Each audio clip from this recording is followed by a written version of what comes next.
Sometimes the person everyone overlooks is the one holding everything together. Sometimes dignity speaks louder than diplomas. And sometimes, when death comes speeding down an icy highway at 70 miles per hour, the only thing standing between disaster and salvation is a woman they said wasn't good enough to drive their children. The fluorescent lights in the Lincoln Elementary break room buzzed like dying insects at 6:15 a.m. Andrea Wilson stood by the ancient coffee machine, watching it drip bitter liquid into a cracked white mug that read, "World's Greatest Mom," a gift from her daughter 3 Christmases ago. The mug had survived 2 moves, a divorce, and countless early mornings just like this one. She pressed her back against the counter as Principal John Ketters burst through the door, his face already twisted with irritation. "Wilson, you're covering Route 47 today. Martinez called in sick." He didn't look at her when he spoke, just grabbed his coffee and headed for the door. Andrea nodded to his retreating form, knowing her response didn't matter anyway. She'd been driving for Lincoln Elementary for 6 months now, and still felt like a ghost moving through their world. At the bus depot, Andrea ran her hands along the yellow exterior of Bus 23, checking for dents and scratches like she did every morning. The other drivers clustered near the office, sharing jokes and complaints about their routes.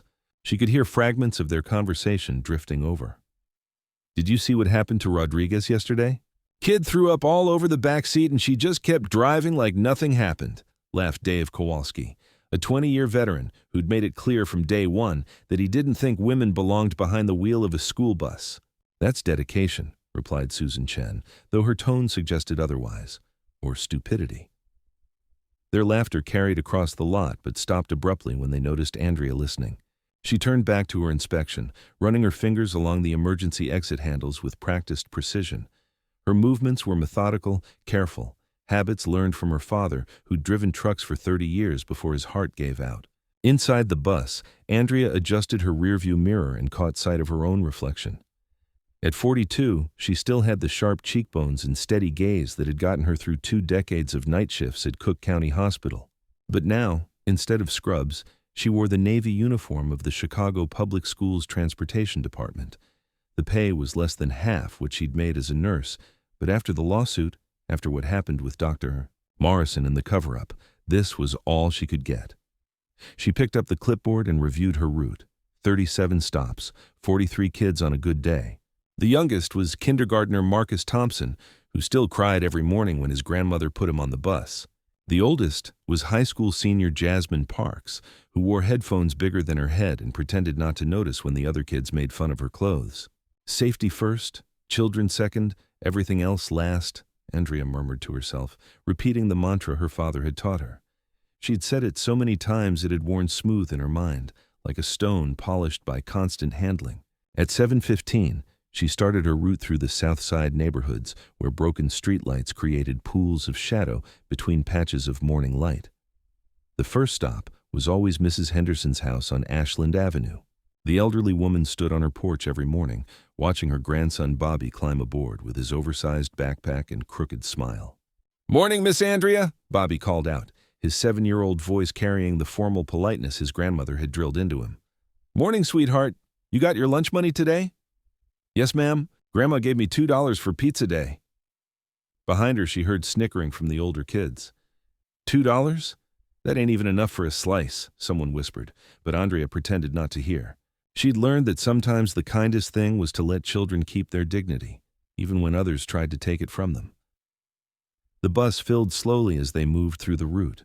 At Jackson Boulevard, she picked up the Ramirez twins, whose mother worked double shifts at the diner, and left them detailed notes about after-school arrangements written in a mixture of English and Spanish. At Roosevelt Road, 3 high schoolers climbed aboard, their backpacks heavy with textbooks they probably couldn't afford to replace if damaged.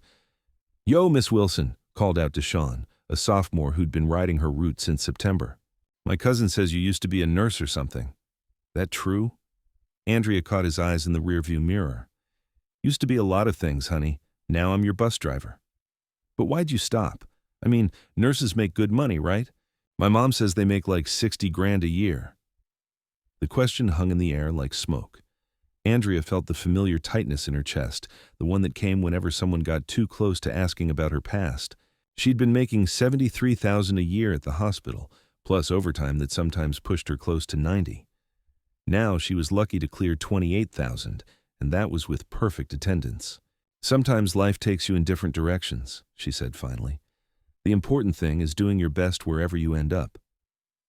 Deshaun seemed satisfied with that answer, but she could see him exchanging glances with his friends.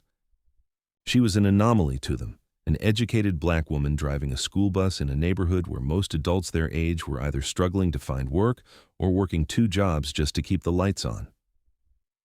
At 7:35, they pulled up to Lincoln Elementary. The building looked like a fortress against the gray Chicago sky, all brick and barred windows and chain-link fence. Parents dropped off their children at the main entrance while buses queued up at the side lot. Andrea watched the scene through her windshield, noting the subtle hierarchies at play. The parents in business suits dropped their kids at the front and drove away in late-model cars. The parents in uniforms, hospital scrubs, fast food shirts, security guard badges, lingered a moment longer, making sure their children had everything they needed before reluctantly heading to jobs that wouldn't wait. "All right, everybody off," she called out, standing up and activating the rear door. "Remember, hands to yourself, eyes forward, voices down in the hallways." The children filed off in their usual order, youngest first, then middle schoolers, then the high schoolers who acted too cool to acknowledge her, but always mumbled, "Thanks," under their breath. She watched each one until they disappeared through the school's side entrance, counting heads like her father had taught her to count cargo. Principal Ketters was waiting by the bus door when the last child disappeared inside. He looked uncomfortable, shifting his weight from foot to foot and avoiding eye contact. "Wilson, I need to talk to you about something." "Yes, sir?" "There's been complaints from parents about your route management." Andrea felt her stomach drop, but kept her expression neutral. "What kind of complaints?" "Nothing specific, just concerns about experience level, communication barriers. You understand?" She understood perfectly. This was about more than her driving.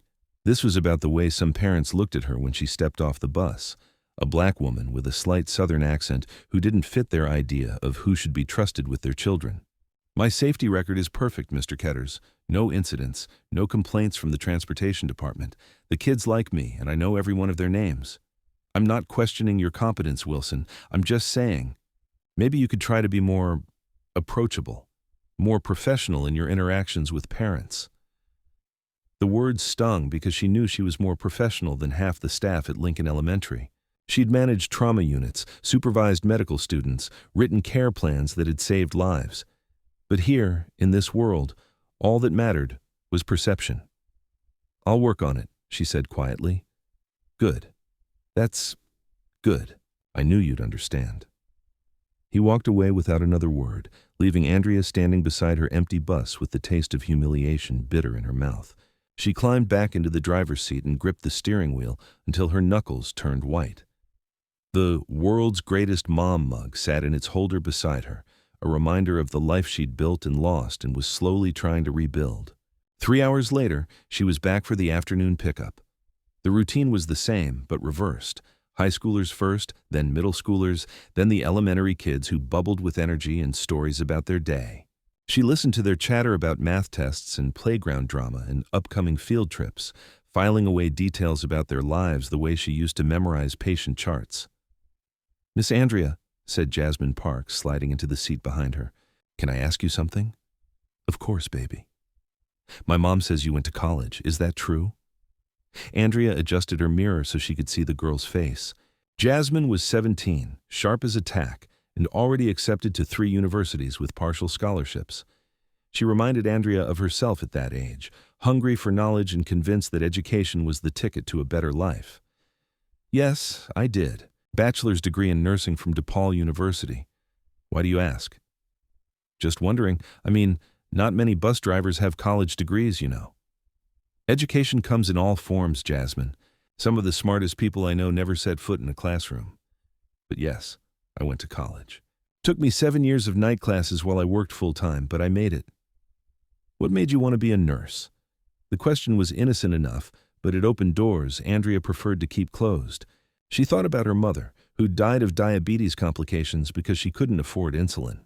She thought about her brother Marcus, who'd been shot outside a liquor store when she was 19 and bled out in her arms while they waited for an ambulance that took 47 minutes to arrive in their neighborhood.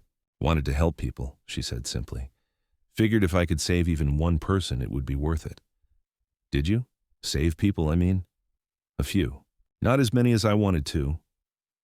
The conversation drifted to other topics, but Andrea could feel Jasmine watching her in the mirror, studying her like a puzzle that didn't quite fit together. Smart kids always asked the hardest questions. At 3:45, they were heading down Lakeshore Drive when she noticed something wrong with the bus. The steering felt loose, and there was a slight vibration in the brake pedal that hadn't been there that morning. She made a mental note to report it to maintenance, but knew it would probably take weeks before anyone looked at it. The school district's bus fleet was older than some of the teachers, and repairs were done on a triage basis. Only the most dangerous problems got immediate attention. "Everything okay, Miss Andrea?" asked Marcus Thompson, the kindergartner who'd finally stopped crying during morning rides. "Everything's fine, baby. Just checking our brakes. Safety first, right?" "Safety first," he repeated solemnly, like it was a prayer. The next morning brought the first snow of December. Not enough to cancel school, but sufficient to make the roads treacherous. Andrea arrived at the depot 45 minutes early to give bus 23 an extra thorough inspection. The steering problem had gotten worse overnight, and now the brake pedal felt spongy under her foot. She filled out a maintenance request and handed it to Jerry Rodriguez, the fleet supervisor. "How urgent is this, Wilson?" "Pretty urgent. The brakes are acting up, and with this weather, I'll see what I can do. But we're backed up till next week at least. Think you can make it through today?" "I can make it, but after today this bus needs to come off the road until it's fixed." Yeah, we'll take care of it." She knew he wouldn't. Jerry had been making the same promises for months while buses broke down and drivers struggled with mechanical problems that should have been addressed years ago. But she also knew that if she refused to drive, they'd simply assign the route to someone else. Probably Dave Kowalski, who'd already made it clear he thought she was too cautious anyway. The morning route went smoothly despite the snow. The children were excited about the possibility of an early dismissal, chattering about sledding and snowmen and hot chocolate. Andrea drove more carefully than usual, leaving extra space between her bus and other vehicles, taking turns slowly enough to maintain traction. "Miss Andrea, why are you driving so slow?" asked Deshawn. "Safety first, honey. Better to get there late than not get there at all." It was another one of her father's sayings, worn smooth by repetition. He'd driven through every kind of weather imaginable. Thunderstorms that turned highways into rivers, ice storms that left roads like skating rinks, blizzards that reduced visibility to less than 10 feet. He'd taught her that the most dangerous thing a driver could do was let impatience override caution. By afternoon pickup, the snow had intensified. The school district hadn't called for early dismissal yet, but Andrea could see the worry in the teachers' faces as they loaded children onto buses. The weather was deteriorating fast and the temperature was dropping below freezing. "All right, everybody," she announced as the last child climbed aboard. "We're going to take our time getting home today. I want everyone buckled up and holding on. If anyone feels sick or scared, you let me know right away." The bus pulled out of Lincoln Elementary at 3:20 p.m., 20 minutes later than usual, because they'd had to wait for a few stragglers. The roads were already getting slick, and other drivers were beginning to show signs of panic, speeding up when they should have been slowing down, following too closely, making sudden lane changes without signaling. "Miss Andrea," called out Jasmine from her usual seat. "My mom texted me. She says the news is reporting black ice on the expressway." "Thank you for letting me know, baby. We're going to stick to surface streets today. Might take a little longer, but we'll get everyone home safe." Behind her, she could hear the children getting restless. Extended bus rides always made them antsy, and the weather was adding an extra layer of anxiety. She began singing softly. Old gospel songs her grandmother had taught her, melodies that seemed to calm both children and adults. Amazing grace, how sweet the sound. One by one, the children joined in. Even the high schoolers, who normally tried to act too cool for everything, found themselves humming along. Music had always been Andrea's secret weapon for managing difficult situations. During her nursing career, she'd sung to patients who couldn't sleep, to families waiting for news about their loved ones, to herself during the long nights when she'd lost someone she couldn't save. They were on Roosevelt Road, about halfway through the route, when she felt the brake pedal go soft under her foot. She pressed down, and got almost no resistance, just a sickening sensation of the pedal sinking toward the floor. Her heart rate spiked, but she kept her voice steady. "Everyone stay calm and stay seated. We're going to pull over for just a minute." She managed to slow the bus using a combination of downshifting and the emergency brake, pulling into the parking lot of a closed gas station. The children sensed something was wrong. Their chatter died away as she turned off the engine and reached for her radio. "Base, this is Bus 23. I've got a mechanical problem on Roosevelt Road near Kedzie. Requesting immediate assistance." "Copy, Bus 23. What's the nature of the problem?"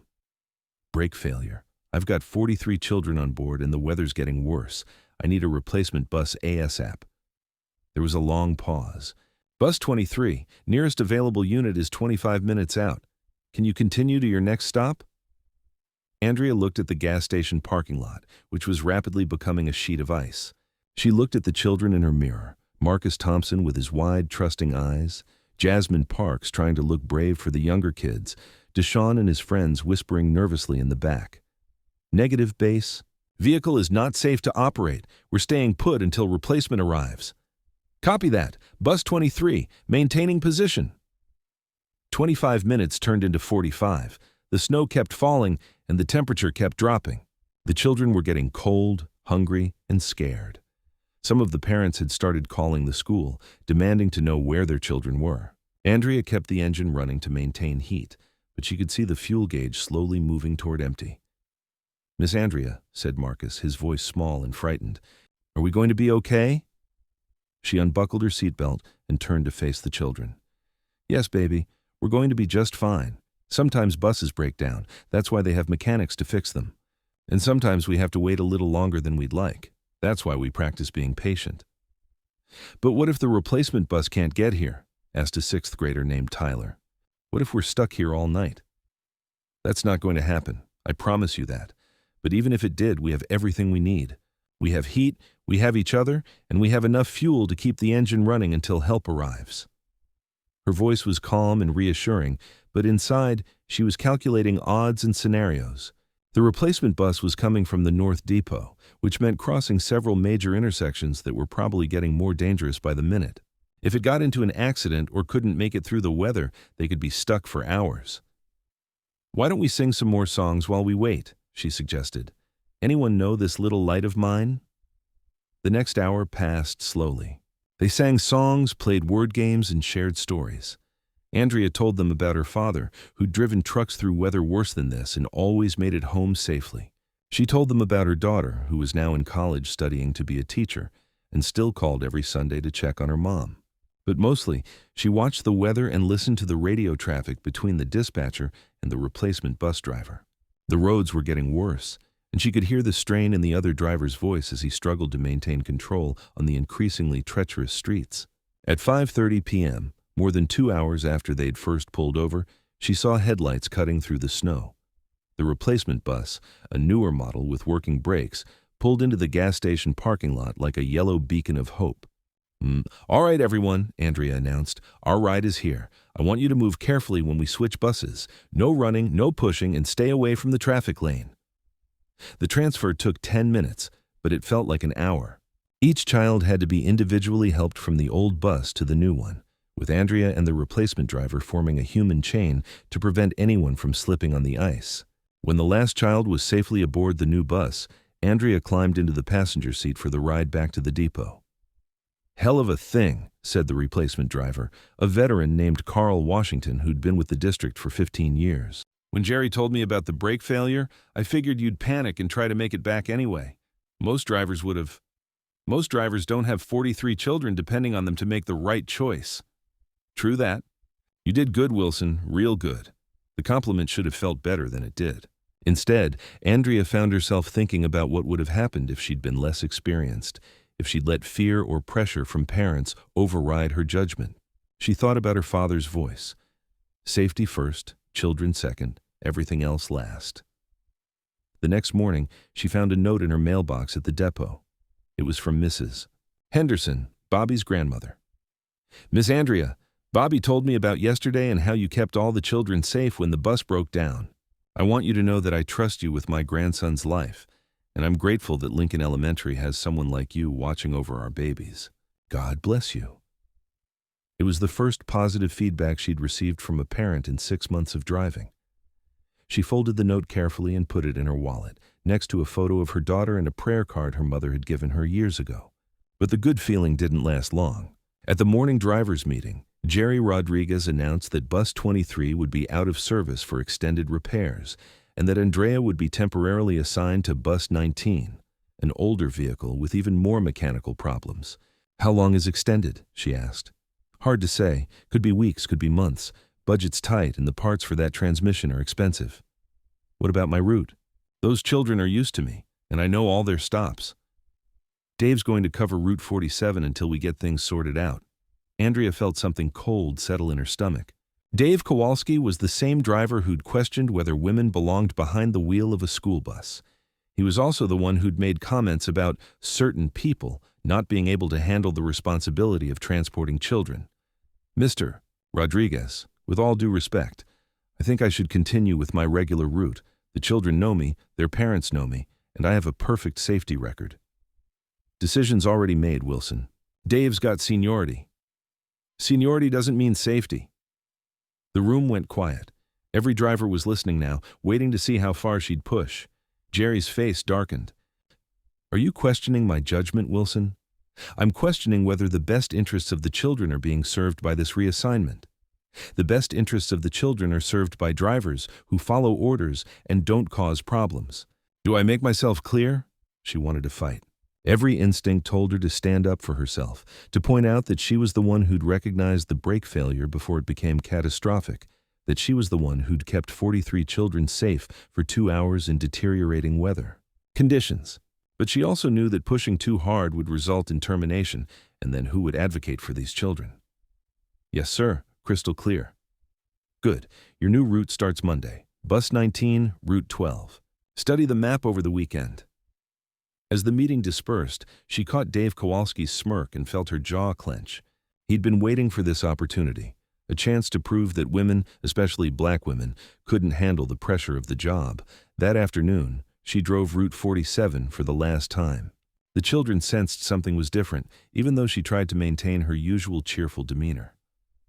"Miss Andrea, are you okay?" asked Jasmine Parks. "You seem sad today." "Just thinking about some changes that are coming up, baby. Nothing for you to worry about."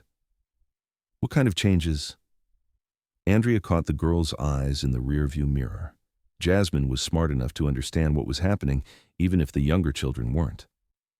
"Starting Monday, mister. Dave is going to be your driver. I'll be driving a different route with different children." The silence that followed was deafening. Even the youngest children seemed to understand that something important was being taken away from them. "But why?" asked Marcus Thompson, his voice shaking. "Did we do something wrong?" "No, sweetheart. You didn't do anything wrong. Sometimes grown-ups make decisions that don't make sense to children. But Mr. Dave is a good driver and he'll take care of you." It was a lie, and she knew it. Dave Kowalski was technically competent, but he didn't know that Marcus needed extra time to climb the steps because his legs were shorter than the other children's. He didn't know that the Ramirez twins' mother left detailed notes that needed to be read carefully. He didn't know that Bobby Henderson's grandmother worried when the bus was even 5 minutes late. "Will we ever see you again?" asked Deshawn. "Maybe. Chicago's not that big a city. And if you ever need anything at all, you can ask your teachers to call the transportation office and leave a message for me." When she dropped off the last child that afternoon, Mrs. Henderson was waiting on her porch as usual, but instead of waving goodbye like she normally did, the elderly woman walked down to the bus. "Miss Andrea, can I have a word?" "Of course, Mrs. Henderson." "Bobby told me you won't be his driver anymore. Is that true?" "Yes, ma'am. Starting Monday, Mr. Dave will be covering this route." Mrs. Henderson's face tightened. "That man doesn't know these children like you do. He doesn't care about them like you do." "He's a qualified driver, Mrs. Henderson. The children will be fine." "Qualified isn't the same as caring, and these babies need someone who cares." The old woman's words followed Andrea home that night. She lived in a small apartment on the west side, in a building that had seen better days but was still clean and safe. Her daughter called while she was heating up leftover soup for dinner. "Mom, you sound tired. Everything okay?" Just work stuff, baby, nothing I can't handle. Are you sure? You know you can always come stay with me for a while. I've got that extra room, and you could look for something better in Milwaukee. I appreciate the offer, but I've got responsibilities here. Children who need me. Children always need good people, Mom. That doesn't mean you have to sacrifice yourself. After they hung up, Andrea sat at her kitchen table with her soup cooling in front of her. She thought about her daughter's words, about the possibility of starting over in a new city where nobody knew about the lawsuit or the accusations or the career that had ended in disgrace. But she also thought about Marcus Thompson's scared voice, asking if they'd done something wrong. She thought about Jasmine Parks, who was smart enough to see through the system's failures, but still young enough to believe that one person could make a difference. She thought about her father's voice. Safety first, children second, everything else last. On Monday morning, she reported to Bus 19 for her new route. The vehicle was a mechanical nightmare: loose steering, worn brake pads, a heater that worked intermittently, and a transmission that slipped in cold weather. Her new route covered the north side, primarily serving children from middle-class families who lived in neighborhoods where the streets were plowed promptly and the buses ran on time. The children were polite, but distant.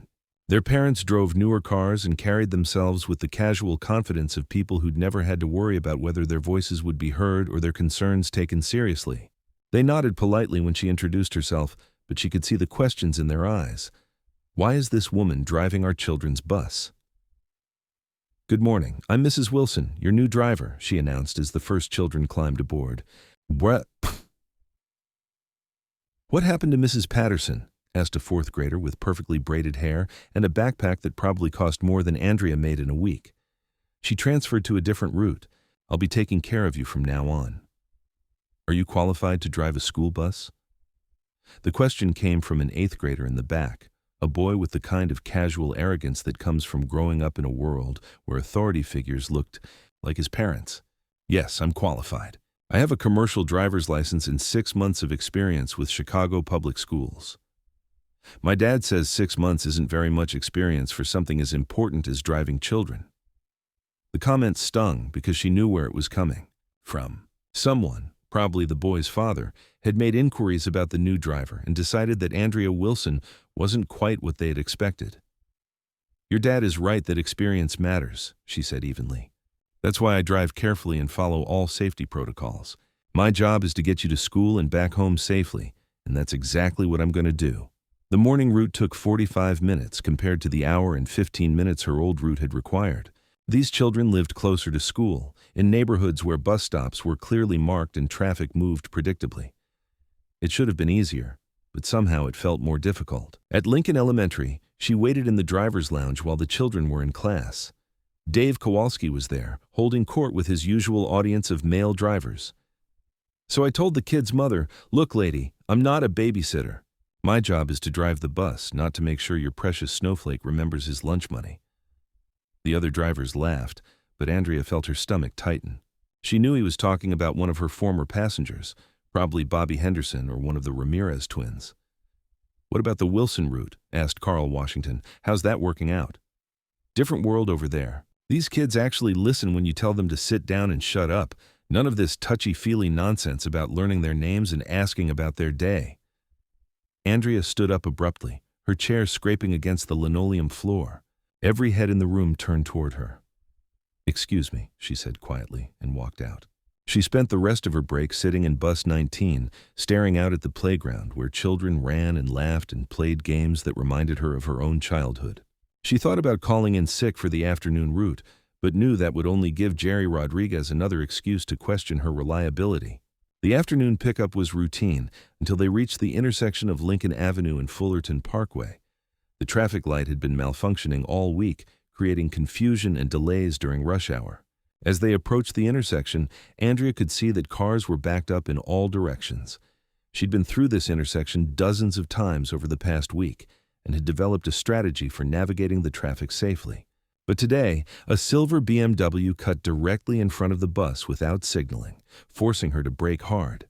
The worn brake pads on Bus 19 squealed in protest, and she felt the familiar spongy sensation in the pedal. "What was that?" asked the same eighth grader who'd questioned her qualifications that morning. "Just someone who forgot to use their turn signal," she replied calmly, but her heart was racing. The brake problem was worse than she'd thought. She managed to navigate the intersection safely, but spent the rest of the route acutely aware of every stop sign, every traffic light, every moment when she needed to rely on brakes that were clearly failing.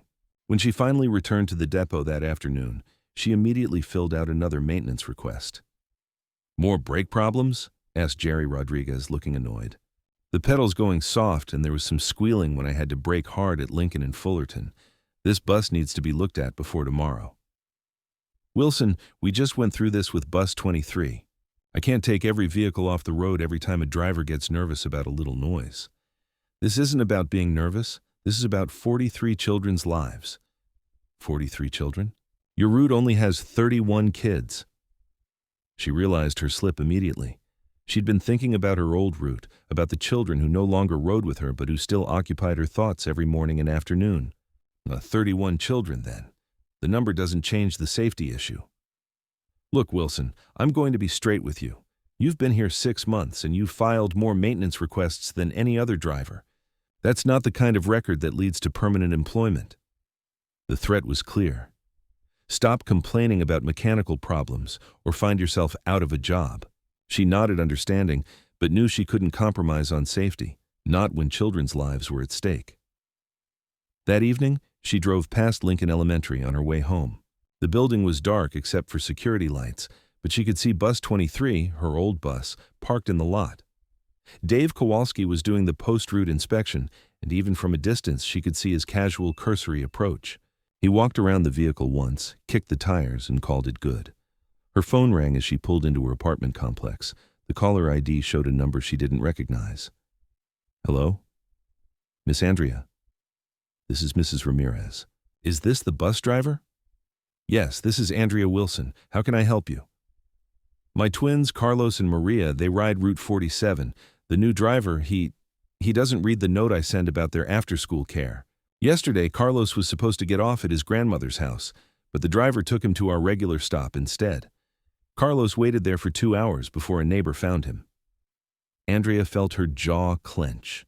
She'd left detailed notes about every child's special circumstances, who got off at alternate stops on certain days, who needed help with heavy backpacks, who required extra time to find their bus passes. "Mrs. Ramirez, I'm not driving that route anymore, but I can call the transportation office and make sure they understand Carlos's pickup arrangements." "Would you? The new driver, he acts like I'm bothering him when I try to explain. Like my children don't matter." "Your children absolutely matter. I'll make those calls first thing tomorrow morning."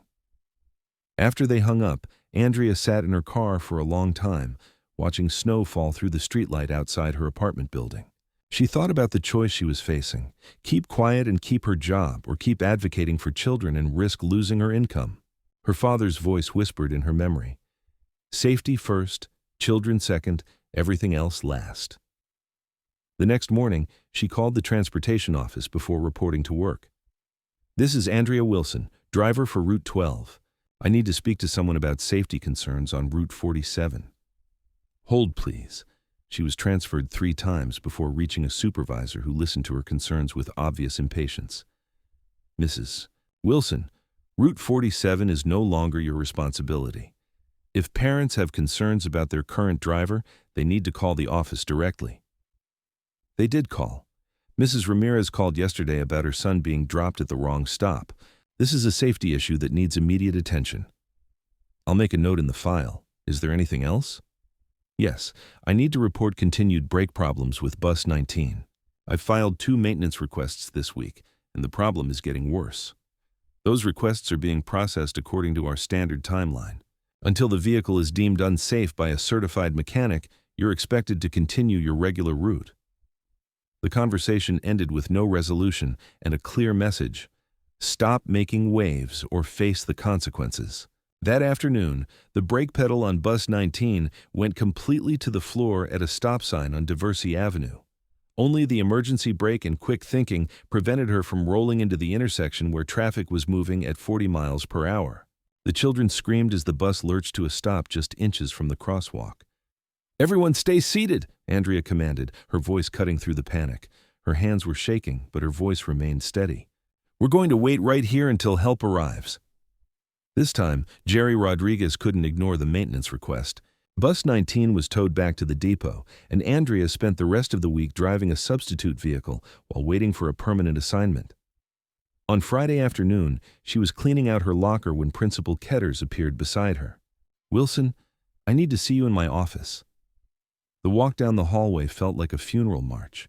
She'd been expecting this conversation since the brake failure on Tuesday, but that didn't make it any easier. "Sit down," Ketters said, closing the door behind them. "I've been getting calls from parents about both your routes, the old one and the new one." "What kind of calls?" "Mixed messages. Some parents on Route 47 want you back. They say their children miss you, that the new driver doesn't know their routines. But I've also had concerns from Route 12 parents about your approach to discipline." Andrea frowned. "My approach to discipline? They say you're too soft, that you spend too much time talking to the children instead of maintaining order." "I maintain order by building relationships. Children behave better when they feel respected and heard." "That may be true, but it's not what these parents expect from a bus driver. They want someone who can keep their kids quiet and get them to school on time." "And the Route 47 parents? What do they want?" Ketters shifted uncomfortably. "They want you back. Mrs. Henderson called 3 times this week, said her grandson is afraid to get on the bus because the new driver yells at the children." Andrea felt her heart break a little. Marcus Thompson had finally stopped crying on the bus, had finally started looking forward to the ride to school. Now he was scared again. "So what are you telling me, Mr. Ketters?" "I'm telling you that you're in an impossible situation. Half the parents think you're not strict enough. The other half think you're the best driver their children have ever had. Jerry Rodriguez says you file too many maintenance requests, but your safety record is perfect. And I don't know what to do with you." The honesty surprised her. For 6 months, Ketters had treated her like a problem to be managed.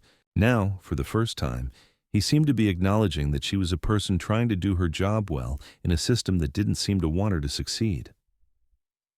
"Mr. Ketters, can I ask you something?" "Sure. Do you think I'm a good driver?" He was quiet for a long moment. "Yes, I think you're an excellent driver. You know every child's name, you communicate with parents, you follow safety protocols to the letter. If I had to choose someone to drive my own children, it would probably be you." "Then why are we having this conversation?" "Because being good at your job isn't always enough. Because parents have expectations and preconceptions that have nothing to do with your qualifications. Because this system is imperfect, and sometimes good people get caught in the machinery." It was the most honest thing anyone at Lincoln Elementary had ever said to her. "So what happens now?" "Now you go back to Route 47. Dave Kowalski requested a transfer to the north side routes, said the south side children were too much work. Your old route is yours again, if you want it." Andrea felt a surge of joy, followed immediately by suspicion. "Well, what's the catch?" "No catch. Just try to keep the maintenance requests to a minimum unless it's a genuine emergency, and maybe be a little less personal with the children. Some parents interpret friendliness as unprofessionalism." She wanted to argue, to point out that her personal approach was exactly what made her effective. But she also wanted to get back to Marcus and Jasmine and Bobby and all the other children who'd become part of her daily routine. "I'll do my best to balance both concerns. That's all I can ask." Monday morning found her back behind the wheel of Bus 23, which had finally been repaired and returned to service. The familiar route felt like coming home, the same stops, the same neighborhoods, the same rhythm of morning pickups. At Mrs. Henderson's house, Bobby came running down the porch steps with a smile that could have powered the entire south side. "Miss Andrea, you're back. Grandma said maybe you would come back, but I wasn't sure." "I'm back, sweetheart. Did you miss me?" Every day, Mr. Dave was mean. He yelled at Marcus for crying, and he never remembered that Carlos gets off at his grandma's house on Wednesdays. The joy of reunion was tempered by anger at what the children had experienced in her absence. But she pushed that aside and focused on the present moment, the sound of familiar voices calling her name, the relief in parents' faces as they saw her behind the wheel, the sense of being exactly where she belonged. At Jackson Boulevard, the Ramirez twins climbed aboard with identical grins. "Miss Andrea," Maria called out, "Mama said you might come back. She's been praying for it every night." "Your mama is a smart woman," Andrea replied. And I missed you both too. The morning route took longer than usual because everyone wanted to talk, to share what had happened during her week away, to re-establish the connections that had been temporarily severed. She listened to every story, answered every question, and felt her heart slowly healing from the wounds of the past week. At Roosevelt Road, Jasmine Parks climbed aboard and slid into her usual seat behind the driver. "I knew you'd be back," the teenager said quietly. "Some people belong where they are, you know. Even when the system tries to move them around." "What makes you say that?" "Because you care, and because the little kids need someone who cares." "Mr. Dave, he just saw us as problems to manage. You see us as people." The words hit Andrea harder than she'd expected. This 17-year-old girl had articulated something that the adults in charge seemed unable to understand, that driving a school bus was about more than transportation. It was about being a safe presence in children's lives, a consistent adult who showed up every day and treated them with dignity. "Thank you, Jasmine. That means more to me than you know. Can I ask you something personal?" "You can ask. I might not answer, but you can ask." "Why do you do this job? I mean, you're obviously educated. You know about things most bus drivers don't know. You could probably do something that pays better and gets more respect." Andrea glanced in the rearview mirror and saw the girl's serious expression. It was a fair question, and one she'd been asking herself for months. "Sometimes the work chooses you instead of you choosing the work. These children need someone who sees them as individuals, not just passengers. If I can be that person, then this is exactly where I'm supposed to be. Even when people don't appreciate it, even when they treat you like you're not good enough, especially then. Because that's when it matters most." The conversation stayed with her through the rest of the morning route. When she dropped off the last child at Lincoln Elementary, she felt something she hadn't experienced in months, a sense of purpose that went beyond just earning a paycheck. But that afternoon, as she waited in the driver's lounge during the school day, she overheard a conversation that reminded her how precarious her position really was. "Told you she'd be back," Dave Kowalski was saying to another driver. "These bleeding hearts never learn. She'll keep filing maintenance requests and coddling those kids until they find a reason to get rid of her permanently." "What do you mean?" asked the other driver. "I mean she's walking on thin ice. One parent complaint, one safety violation, one missed day of work, and she's gone. They're just looking for an excuse." Andrea felt a chill run down her spine. She'd won this battle, but the war was far from over. That afternoon's route confirmed her fears. At the first stop, Mrs. Henderson was waiting with a worried expression. "Miss Andrea, I need to tell you something. That man who was driving the bus last week, he filed a complaint about Bobby, said my grandson was disruptive and disrespectful." Andrea's jaw tightened. Bobby Henderson was one of the gentlest children she'd ever met, a 7-year-old who said please and thank you and always helped younger children find their seats. What kind of complaint?" "Said Bobby talked back when he told him to be quiet, but you know Bobby. He was probably just asking a question or trying to explain something. That man didn't want to listen." "Mrs. Henderson, I'll look into this. But in the meantime, you tell Bobby that he did nothing wrong. Some adults don't understand that children need to communicate, not just follow orders." Similar stories emerged at other stops throughout the week. Dave Kowalski had filed complaints about 6 different children during his brief tenure on Route 47, all of them kids who'd never caused Andrea a moment's trouble. It was clear that he'd been building a case for why the route needed stronger discipline, which translated to why Andrea wasn't qualified to handle it. The realization that her job security depended on the character assessments of children who couldn't defend themselves made her stomach turn. But it also strengthened her resolve to prove that respect and kindness were more effective than fear and intimidation. Over the next few weeks, she made a conscious effort to document positive interactions with parents and children. She kept a notebook where she recorded every thank you note, every compliment, every example of children helping each other or showing improvement in behavior. If her competence was going to be judged by anecdotal evidence, she wanted to make sure the positive anecdotes were heard just as loudly as the negative ones. The strategy seemed to be working. Principal Ketters stopped looking uncomfortable when he saw her in the hallways. Jerry Rodriguez backed off on his criticism of her maintenance requests, especially after a state inspection found that her reports had identified several genuine safety issues that could have caused accidents. But the real validation came from an unexpected source. On a Friday afternoon in late January, she was dropping off children at the usual stops when she noticed a black sedan following the bus. At first, she assumed it was a parent running late to pick up their child, but the car stayed behind them, stop after stop, maintaining a consistent distance that suggested surveillance rather than coincidence. When she reached Bobby Henderson's stop, the sedan pulled over as well. A woman in a business suit got out and approached Mrs. Henderson's porch. Andrea watched in her mirror as the two women had a brief conversation, then saw the stranger walk toward the bus. "Excuse me, are you Mrs. Wilson?" "Yes, I am. Can I help you?" "I'm Sarah Chen from the district's Office of Student Transportation. I've been observing your route today as part of a routine evaluation. Could I speak with you for a moment?" Andrea's heart sank. Routine evaluations were rarely routine. They were usually the prelude to disciplinary action or termination. She activated the emergency brake and stepped off the bus, leaving the door open so she could keep an eye on the remaining children. "Is there a problem, Ms. Chen?"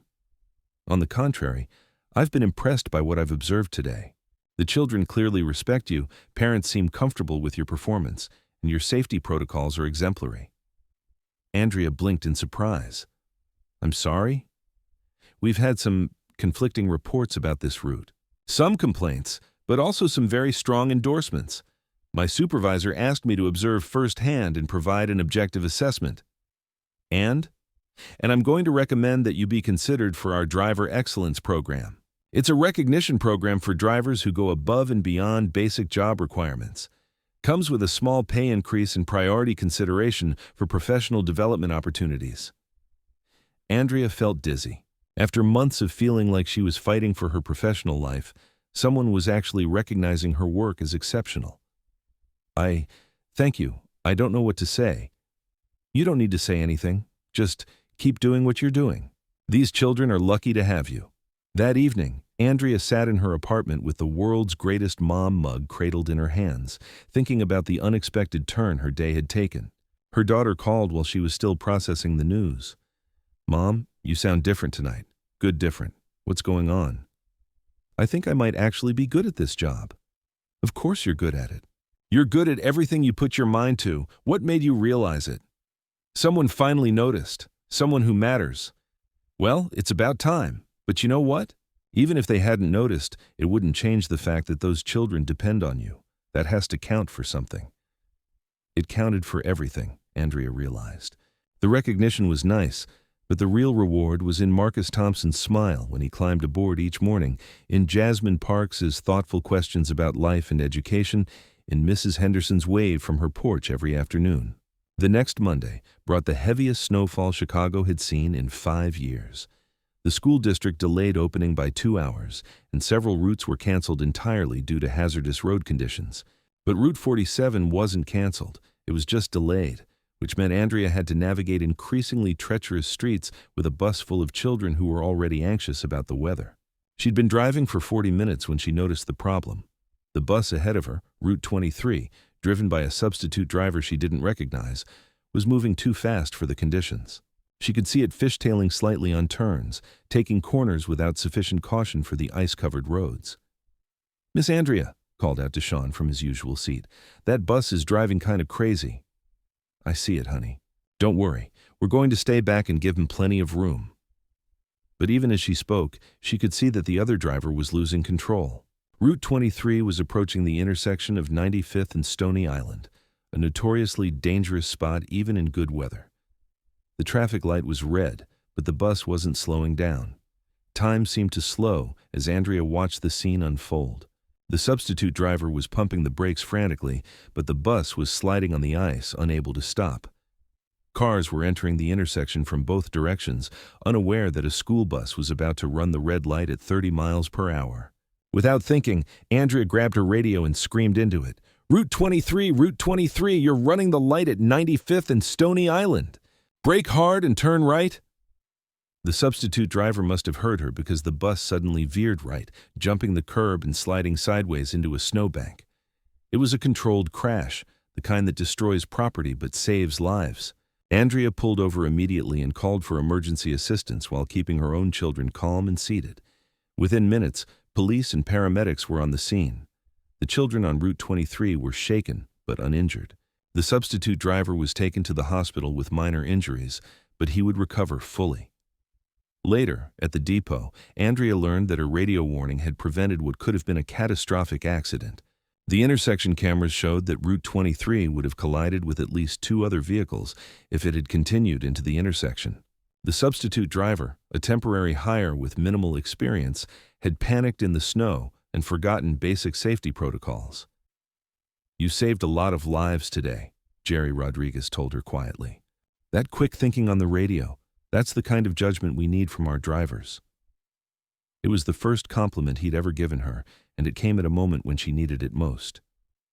But the real reward came that afternoon, when the children on her route, who'd witnessed the near accident, talked about how safe they felt with Miss Andrea behind the wheel. "You would never let that happen to us," Marcus Thompson said with absolute certainty. "You're too careful." "That's right, baby. Safety first, always." "Safety first," he repeated like a prayer. That evening, Andrea got a call from Sarah Chen at the district office. "Mrs. Wilson, I wanted to personally thank you for your actions today. Your radio warning prevented what could have been a tragedy." "I just did what anyone would have done." "No, you did what a professional would have done. You stayed calm under pressure, made a split-second decision that saved lives, and then managed your own passengers through a traumatic situation. That's exactly the kind of performance we want to recognize in the Driver Excellence Program." 2 weeks later, Andrea received an official letter congratulating her on her selection for the program.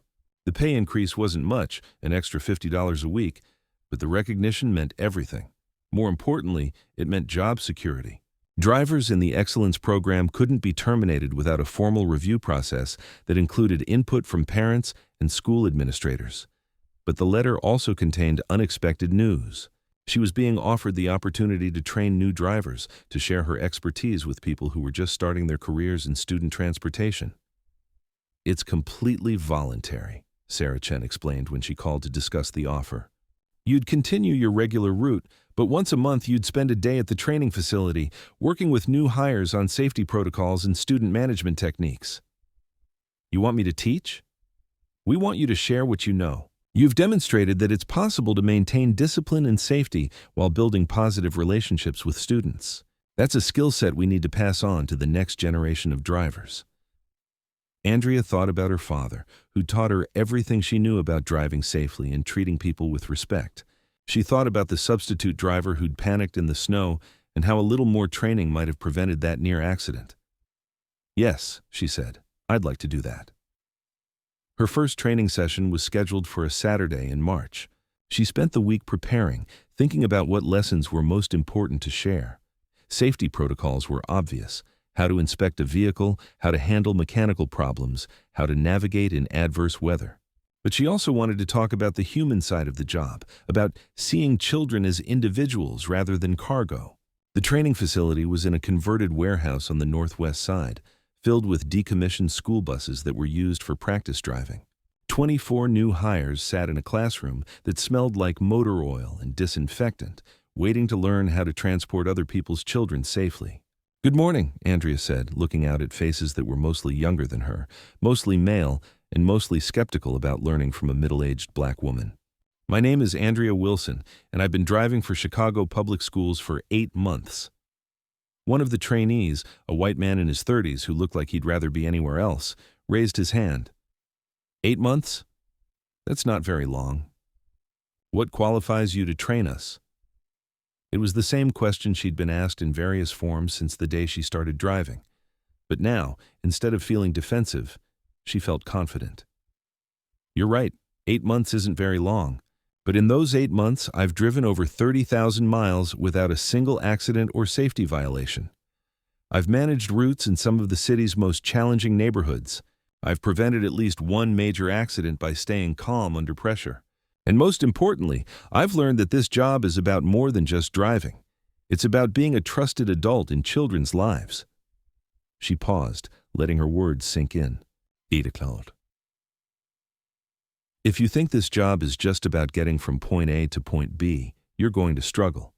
These children will test you, their parents will question you, and the system will sometimes seem like it's working against you. But if you understand that you're not just a driver, You're a safety professional, a child advocate, and sometimes the most stable adult presence in a kid's day. Then you'll be successful. The skeptical trainee looked less skeptical. Others were leaning forward, paying closer attention.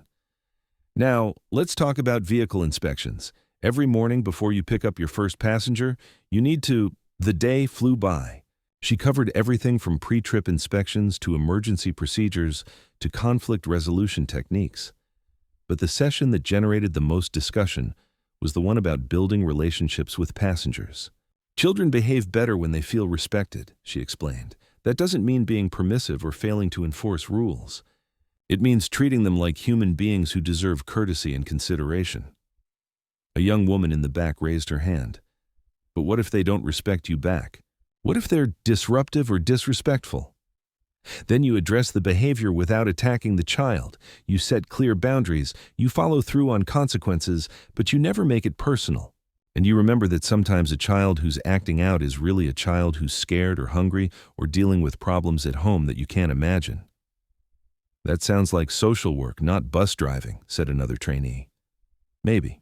But social workers don't spend 2 hours a day with these kids. We do. Whether we like it or not, we're going to have an impact on their lives. The question is whether that impact will be positive or negative. At the end of the day, several trainees approached her with additional questions. The skeptical man from the morning was among them. I want to apologize for questioning your qualifications earlier, he said. I've been driving commercial vehicles for 10 years, but I learned more today about working with people than I have in my entire career. No apology necessary. Questions are good.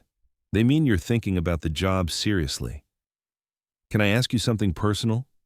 Sure. Why do you do this? I mean, you're obviously intelligent, articulate, educated. You could probably do a lot of other things that pay better and get more respect. It was the same question Jasmine Parks had asked, and Andrea gave the same answer. Sometimes the work chooses you. These children need advocates, not just drivers. If I can be that person, then this is exactly where I'm supposed to be. Driving home that afternoon, Andrea felt a sense of completion she hadn't experienced in years. Teaching had always been part of her personality. As a nurse, she'd trained countless medical students and new graduates. Now she was doing the same thing in a different field, passing on knowledge that could make a difference in children's lives. Her phone rang as she pulled into her apartment complex. The caller ID showed Lincoln Elementary. Mrs. Wilson, this is Janet Martinez, the school secretary. I have some parents here who'd like to speak with you if you have a moment. Of course. Is everything all right? Everything's fine. Actually, it's better than fine. Can you come in for a few minutes? 20 minutes later, Andrea walked into the school's main office to find a group of parents waiting for her. Mrs. Henderson, Mrs. Ramirez, and several others she recognized from her route. Miss Andrea, said Mrs. Henderson, stepping forward as the unofficial spokesperson, we wanted to thank you for everything you've done for our children this year, and we wanted to ask you something. What can I do for you? The PTA is having their annual recognition dinner next month. We'd like to nominate you for the Outstanding School Employee Award. Andrea felt her eyes fill with tears. In all her years as a nurse, dealing with life and death situations and complex medical cases, she'd never received recognition from the families she'd served. I don't know what to say. Say yes, urged Mrs. Ramirez. Our children love you. You've made their school experience better just by being part of it. Yes, Andrea whispered. Yes, I'd be honored. The recognition dinner was held on a Friday evening in April in the school cafeteria decorated with streamers and balloons. Andrea wore her best dress, a navy blue outfit she'd bought for job interviews years ago, and felt more nervous than she had on her first day of driving. The evening included awards for teachers, staff members, and volunteers who'd gone above and beyond their basic duties. When they called her name, Andrea walked to the front of the room on unsteady legs, overwhelmed by the applause from parents and school staff. The Outstanding School Employee Award goes to someone who exemplifies the best of what it means to serve children, Principal Ketters announced. Andrea Wilson has been driving for our school for less than a year, but in that time, she's become an integral part of our school community. Parents tell us their children ask about Miss Andrea over summer vacation. Teachers tell us that children arrive at school calmer and happier because they know they're in caring hands during their commute. And we've all seen her commitment to safety, both in her daily routines and in her quick thinking during emergency situations. He handed her a plaque that read, Outstanding School Employee 2025, Andrea Wilson, Transportation, in recognition of exceptional service to the children and families of Lincoln Elementary School. Thank you, she managed to say into the microphone. This job has taught me that sometimes the most important work isn't the most visible work. Every morning, I get to be part of these children's lives, and every afternoon, I get to deliver them safely back to families who love them. That's not just a job. That's a privilege. Thank you for trusting me with your most precious cargo. The applause continued as she walked back to her seat, where Jasmine Parks, who'd graduated but returned for the ceremony, was waiting with a smile. I told you, the young woman whispered. Some people belong exactly where they are. Later that evening, Andrea sat in her apartment with the plaque on her kitchen table and the world's greatest mom mug in her hands. Her daughter called as she did every Friday night. Mom, you sound happy tonight, really happy. I am, baby, I really am. Tell me about the award. As Andrea described the evening, she realized that the recognition wasn't what had made her happy. It was the knowledge that she'd found her place, that she was doing work that mattered, that she was exactly where she was supposed to be. I'm proud of you, Mom. I know this hasn't been easy. No, it hasn't, but the best things rarely are. The next Monday morning, Andrea arrived at the depot early as always. She did her inspection of Bus 23, checked her route notes, and prepared for another day of safely transporting children to and from school. The work was the same as it had been every day for the past 8 months, but somehow it felt different. At Mrs. Henderson's house, Bobby climbed aboard with his usual smile. Morning, Miss Andrea. Did you have a good weekend? I had a wonderful weekend, sweetheart. How about you? Good. Grandma made pancakes and we watched movies. Oh, and she said to tell you congratulations on your award. Tell your grandma I said thank you. As the bus filled with familiar faces and familiar voices, Andrea caught her reflection in the rearview mirror. She looked the same as she had on her first day of driving.